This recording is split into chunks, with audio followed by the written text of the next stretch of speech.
Look, it's really my pleasure to be able to address you this afternoon of what I think is the first of its kind event in Atlanta, when all of us are getting together to talk about how we can make Atlanta the global hub for mobile technology.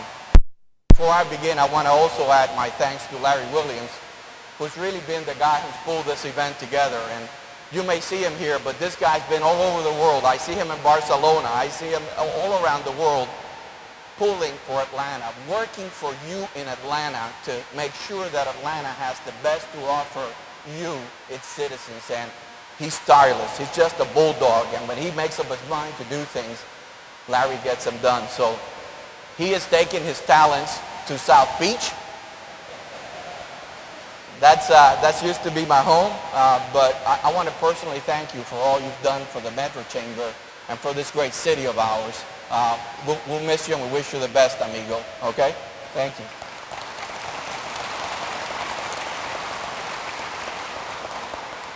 You know, the symbol for Atlanta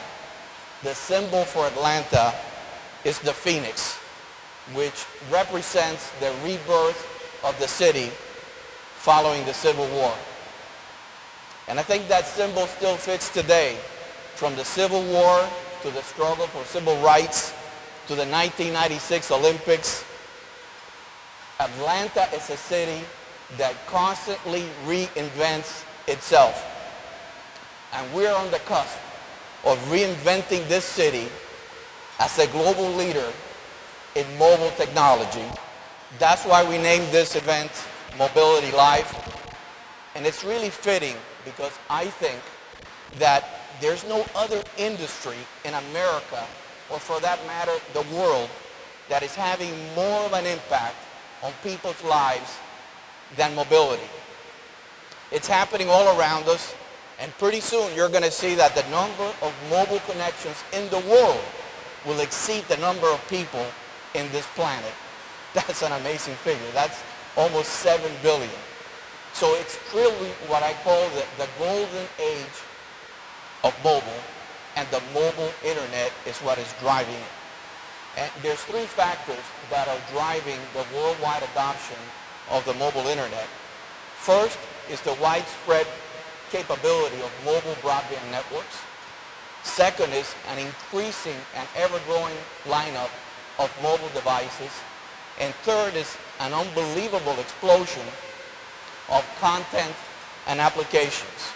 And those 3 things in combination are making it possible for companies and entire industries to transform right before our very eyes. You can see that industries are being reimagined and reinvented as a result of this technology.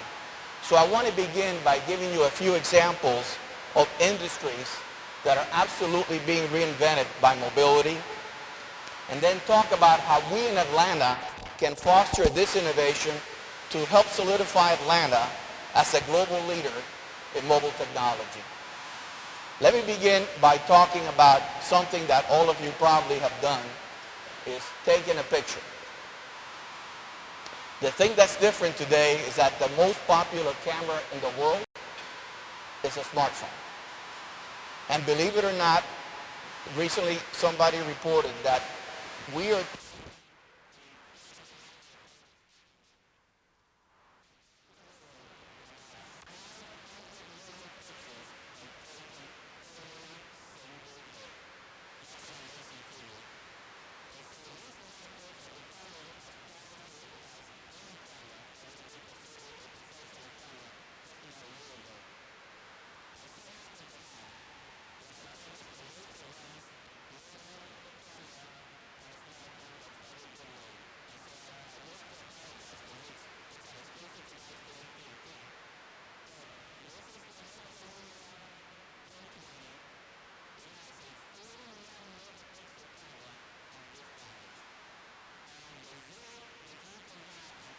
like this are absolutely breathtaking. I just came back from Europe, and the camera quality is, I didn't take any other camera other than this, and my wife loves it as well. But it goes beyond just the snapping of photos. What we see now is that there's a huge opportunity around mobility and imaging. Whether it's high-resolution photos or actually videos, there's an incredible opportunity. One example that I wanted to explain to you was what we're doing with our new home security and automation business called AT&T Digital Life. We're offering that service in 39 markets, including right here in Atlanta. And what we are finding out is in serving customers with digital security and automation, what they want to be able to do is to see their homes when they're not there, to make sure that everything is safe and secure. So when we sell digital life to customers, the one thing they want, guess what? It's a video camera so they can monitor what's going either in or outside of their home. It's absolutely amazing. In fact, right now, video is driving more than 50% of the traffic on our network, and it's only going to increase. According to a recent analysis, global mobile data is expected to grow by 10x over the next 5 years. 10x. Can you imagine the traffic in our streets growing up by 10x? Or the Atlanta airport getting in traffic by 10x? I wouldn't want to be there on a Friday afternoon, I'll tell you that.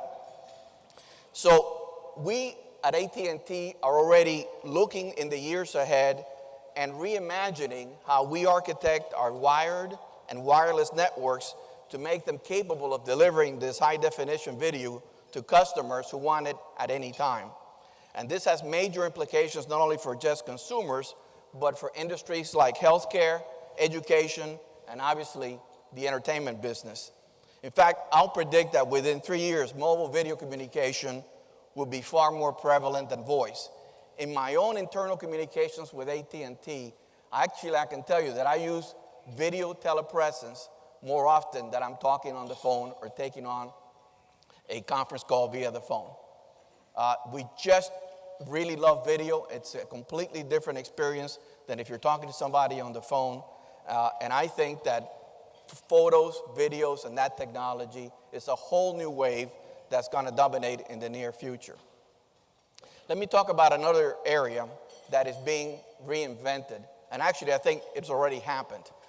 But when is the last time that anybody here used a paper map to go from one place to the other in your car? Do you remember when you used to fold those things out and you could never put them back the way you got them, you know? What's happened to that industry? It's gone. If you were in the paper map industry, I think you're doing something else today. What happened? Mobility, GPS, all of a sudden, that technology reinvented the way that people get their mapping information. Now it's in smartphones, it's in cars, it's on navigation devices, and it's dramatically changing. Let me give you another area that it's absolutely changing. I don't know if you know this, but airline pilots used to, in many cases, carry a big briefcase with them. And do you know what's in that briefcase? They're maps of all the major runways and airports, at least in the U.S. and many throughout the world. They would actually carry maps of the runways with them so they know where to land. You know what they do today? Tablets. In fact, Delta Airlines just announced this week that they're putting a tablet in every one of their pilots' hands, and those maps are gone. We're proud to also tell you that we not only have put tablets in the hands of pilots, we just actually placed smartphones in the hands of 19,000 Delta flight attendants. So the next time that you fly with Delta and they ring you up for a drink on the airplane, they'll be ringing you that drink on AT&T smartphone. And we're really proud of the work that Delta is doing because they're absolutely in the forefront of reimagining their business from the way pilots get their maps to the way that a flight attendant takes care of you on their airplane. It's absolutely amazing. And there's an even more exciting area that we're very involved with that is going to start impacting you personally beginning in 2014 and on. And that's what I call the connected car.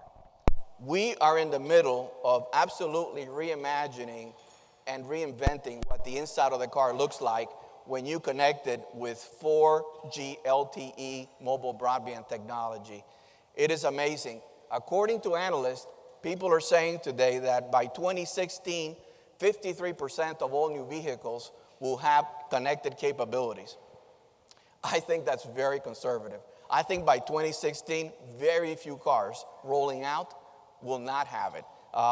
Because once the technology starts going around, we have seen it, it is addictive. People are going to want a car, just like everything else they have in their lives, that is connected. And earlier this year, I'm proud to tell you that AT&T won the GM contract to wirelessly connect every GM vehicle in the U.S. with 4G LTE. So when you buy your GM vehicles, you're going to see an incredible 4G LTE connectivity of several megabytes per second that is going to be amazing.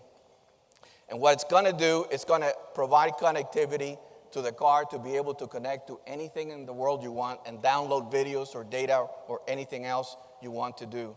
We're also doing that for several OEMs, including Ford, BMW, Nissan, and many others. And what we're looking to do is do a couple of things.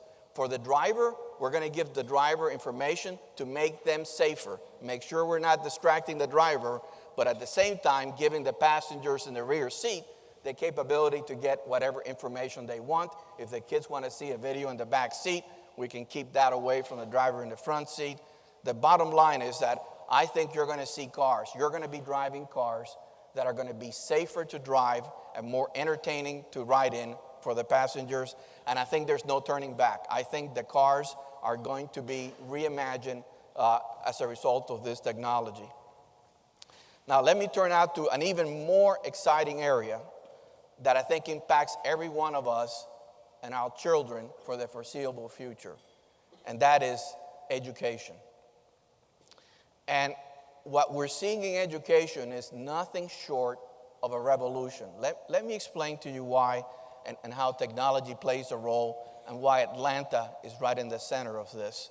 I think you've seen some examples of how tablets are transforming the classroom.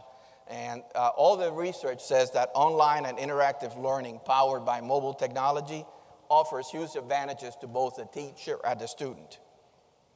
But what is happening in Atlanta is really, really special. And it's happening in Atlanta as a result of a partnership between Georgia Tech, AT&T, and Udacity, who provides the learning platform. What we recently announced, all three of those organizations, is that beginning early next year, Georgia Tech is going to offer an online master's in computer science degree using what it's called massively open online courses, or MOOCs, and that people will be able to take that course online for a cost of $7,000. $7,000 for a master's degree at Georgia Tech. If you go there, it's going to cost you a lot more than if you take it online. But think about this. And you know why it costs $7,000? Because they have to test you to give you the Georgia Tech degree. If you wanted to take the online course and get the knowledge and not get the degree, you can get it for free. Just think about how that changes and levels the playing field for education across the country or across the world. Because when you put something on a MOOC, it says massively open online. That means you can have hundreds of thousands of people taking the course at the same time throughout the world. So I think we are in the process of doing something that no university has done before. And my hat goes off to President Bud Peterson and the Georgia Tech team for having the courage to accept this technology and to be leading the revolution that is about to take place in education. It is nothing short of amazing to me what it's going to do. We love it because at AT&T we think when we provide for an employee's tuition, we'll definitely be able to cover the $7,000. So we have a first batch of students that are coming from AT&T, and I'll be proud to see them at their graduation. It is just amazing. But you know, it doesn't stop with classroom education. I think mobile devices can also educate each of us on how we can be healthier, and we're seeing that play out in technology that we wear. Wearables is the latest buzzword, right? Whether it's Google Glass or some of the Fitbit stuff or the Nike shoes that can allow you to track how much you've run. Jawbone is a company that we work with that allows you to wear a device around the wrist that tracks how many calories you burn through the day and can also track your sleep patterns. So if you wanted to, it'll wake you up at the optimal point in time in your sleep cycle. I don't know if I want that yet, but it can do it if you want it. And finally, I think there's a huge opportunity in wearables for parents to take care of their infants. I think, and actually Glenn Lurie has already worked with this, on working with manufacturers that are building sensors into kids' pajamas so that the parents can monitor their heart rates, their temperature, whatever you want to monitor on that child, and alert the parent the minute that something is out of bounds. So if you are a prospective parent or know someone who is, which parent would not want to invest a little more on buying that pajama that lets them know the minute that something goes wrong in terms of the sleeping patterns of your child? I think it's going to be incredible how that is going to change. So the possibilities that mobility is bringing to the table, as I've shown you, are absolutely endless. And it's all happening because of the capability of people and businesses and processes to be reimagined and reinvented in ways that were not possible before. So now that I've given you a sense of where we're headed with mobile video, the connected car, mobile education, I'd like to highlight why I think that Atlanta can be the hub of mobile innovation in each of these areas and beyond. First of all, what a city needs to be able to be a leader in this area is you have to have the infrastructure to do that. And actually, Forbes has ranked Atlanta as one of the most wired cities in America. In this case, we are world class. And the stuff that I'm talking about requires fiber connection to mobile technology to the cloud. And we have that in Atlanta. It also needs application developers so that application developers can take that technology and make it into useful applications. In Georgia, apps have an annual economic impact of over $1 billion, according to a new study from the CTIA, the Wireless Association, and the Application of Developers Alliance. The other thing that is needed, in addition to hardware infrastructure in telecommunications, is a very key ingredient, and that is higher institutions of learning. And in that area, we are absolutely blessed. When I sit down with the head of Georgia Tech or Emory or UGA or Morehouse, we have an incredible resource in education. So whether you're talking UGA, Emory, Morehouse, we actually have SCAD developing ways to design and use the mobile platform. And Kennesaw State recently opened a mobile labs app. So every one of our educational institutions is helping us in this space. But in particular, Georgia Tech, where we felt so strongly about the work that they were doing, the innovation that they're being a part of, that we decided to build our AT&T foundry, only one of 4 places in the world. And one of those places is right here in Atlanta on the first floor of Tech Square. So we're putting our money where our mouth is, and our money is going right here in Atlanta, and we're very proud to be a part of our association with Tech Square. But it's not just AT&T and what we're doing here. You have companies like Panasonic, like Elevon, like AirWatch. Alan is right here in the front. And these are companies that are really setting the stage of innovation for what's happening in the mobile place. And most importantly, you also have companies that have been here a long time, but are reinventing themselves and driving revenues using mobility, like Turner, CNN, the Weather Channel, and companies like Home Depot. So we have the infrastructure from telecommunications point of view. We have the infrastructure from an educational point of view. And we have the infrastructure from an entrepreneurship and a business environment point of view. There is no reason why Atlanta can't be a leader in this space and be as good as anybody in the world. Now let me tell you what the Metro Atlanta Chamber of Commerce is doing, to get our hands around this. And it really does take a village, folks. Not one of us can drive this, but the great work doing by Hans and Larry and Sam Williams. We spent the best part of 2012 starting up a task force and a set of committees to focus on developing a strategy for how do we make sure that we leverage all the good things going on in Atlanta. And it was all driven around the vision to make Atlanta a global hub for mobility. Not just a global hub in the state of Georgia or in the Southeast or in the U.S., but a global hub for mobility. There is no reason we can't be that. And the best example I can give you, Larry knows me for telling this story. Both of us went to Barcelona last year, and Barcelona in Spain has held the Mobile World Congress for as far as I can remember, and they call themselves the Mobile World Capital. And there's nothing wrong with that. I love Barcelona. There's only one problem. When we were there last year, they didn't even have 4G LTE. And our connections, quite frankly, left a lot to be desired. I really missed the connectivity that I had in the U.S. when we went to Barcelona. So we have the infrastructure here in this town, 4G LTE, all major providers have it. We have it. It's one of the things that distinguishes us from a lot of other cities in the world. In fact, I think that we have done a tremendous job of trying to attract and get new companies to join our environment. I think, Larry, you've got a top 50 list of companies that we're trying to attract and to expand here in Atlanta. We've begun the inventory of startup companies. There's an incredible number of startup companies in Atlanta that are willing to work with big companies like us, and we rightly welcome that. We just had a hard time connecting the dots, and we're doing that now. We're creating mobility internships, and there's a great event upstairs this afternoon on internships. So the Metro Chamber is connecting all the dots from internships to how do we attract more companies.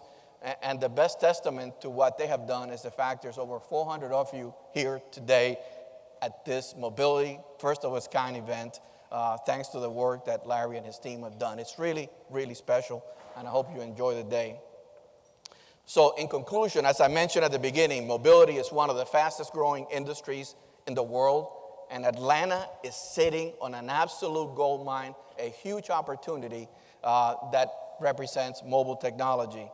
Mobile technology is transforming lives, and I think it can transform our city. We've seen it happen time and time again. We've seen our city transform itself time and time again. Whether you go back to the days of the Civil War, when a veteran named John Pemberton created a soft drink in a pharmacy in the late 1800s that would go to be one of the most valuable brands in the world more than 100 years later, or whether it was a crop dusting airline that moved into a location just south of the airport, or south of the city, I should say, in 1941, that grew up to make Atlanta an international hub of travel. There's no doubt that Coca-Cola and Delta succeeded in part because of the resources this city brought to them, whether it's a dedicated workforce, institutions of higher learning, or thousands of small entrepreneurs and suppliers. These industries prospered, and so has the city. Atlanta has come a long, long way. So today, I ask for your support to share our vision for reimagining and reinventing the city of Atlanta to be the global hub of mobility for the world. And with your support and your efforts, we hope to achieve that vision and to make it a reality.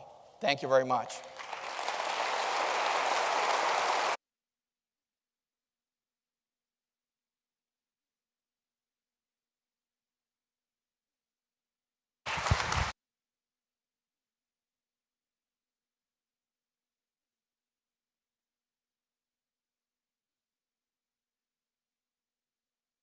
I'm on. I think I'm on.